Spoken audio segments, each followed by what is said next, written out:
अस्सलाम वालेकुम नाजरीन, मैं हूं सलवा स्नैन और आप देख रहे हैं सूर्या न्यूज़ HD। आइए नजर डालते हैं आज की अहम खबरों पर। शिकारपुर रिपोर्ट तहफ़्फ़ुज़ सिंध ऑर्गेनाइजेशन पाकिस्तान की जानिब से शिकारपुर मुस्तफ़ा कॉलोनी के मदरसा मस्जिद उस्मान ज़ोनरैन में कुरान शरीफ की तकसीम। शिकारपुर में तहफ़्फ़ुज़ सिंध ऑर्गेनाइजेशन पाकिस्तान की टीम की जानिब से एक फ़िलाई इक़दाम अंजाम दिया गया, जहाँ मदरसे के बच्चों के लिए कुरान शरीफ तकसीम किए गए। तफ़सीलात के मुताबिक मौलाना गुलाम रसूल बकरानी की जानिब से तहफ़्फ़ुज़ सिंध ऑर्गेनाइजेशन पाकिस्तान के चेयरमैन से अपील की गई थी कि उनके मदरसे में बच्चियों की तालीम के लिए कुरान शरीफ नूरानी कायदा और 5 सपारों की सख्त ज़रूरत है।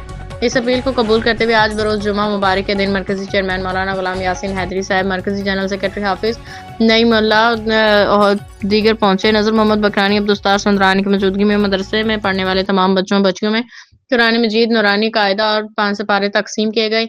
इस मौका पर मौलाना गुलाम रसूल बकरानी की जानिब से मरकज़ी चेयरमैन मौलाना यासीन हैदरी साहब और मरकज़ी जनरल सेक्रेटरी हाफिज़ नईमुल्लाह फ़ारूकी साहब को सिंध की सकाफ़त की अलामत अजरक बतौर तोहफ़ा पेश की गई। इस मौके बाद इमाम मस्जिद मौलाना मुहर्रम दीन सोलंकी ने खिताब करते हुए तंजीम के लिए दुआ की और पूरी जमात की जानिब से तंजीम का शुक्रिया अदा किया।